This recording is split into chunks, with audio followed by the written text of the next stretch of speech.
The whole Israelite community set out from the desert of Sin, traveling from place to place as the Lord commanded. They camped at Rephidim, but there was no water for the people to drink. So they quarreled with Moses and said, "Give us water to drink!" Moses replied, "Why do you quarrel with me? Why do you put the Lord to the test?" but the people were thirsty for water there, and they grumbled against Moses. They said, "Why did you bring us up out of Egypt to make us and our children and livestock die of thirst?" Then Moses cried out to the Lord. "What am I to do with these people? They are almost ready to stone me." The Lord answered Moses, Go out in front of the people. Take with you some of the elders of Israel, and take in your hand the staff with which you struck the Nile, and go. I will stand there before you by the rock at Horeb. Strike the rock, and water will come out of it for the people to drink.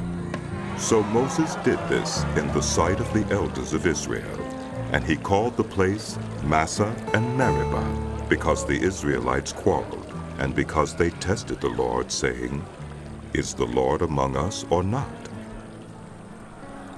The Amalekites came and attacked the Israelites at Rephidim.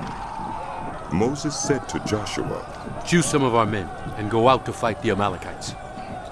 Tomorrow I will stand on top of the hill with the staff of God in my hands." So Joshua fought the Amalekites as Moses had ordered, and Moses, Aaron, and Hur went to the top of the hill. As long as Moses held up his hands, the Israelites were winning. But whenever he lowered his hands, the Amalekites were winning.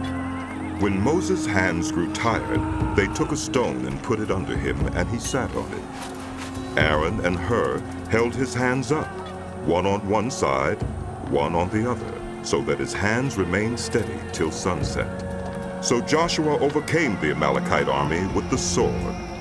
Then the Lord said to Moses, Write this on a scroll as something to be remembered, and make sure that Joshua hears it, because I will completely blot out the name of Amalek from under heaven. Moses built an altar and called it, The Lord is my banner. He said, Because hands were lifted up against the throne of the Lord. The Lord will be at war against the Amalekites from generation to generation.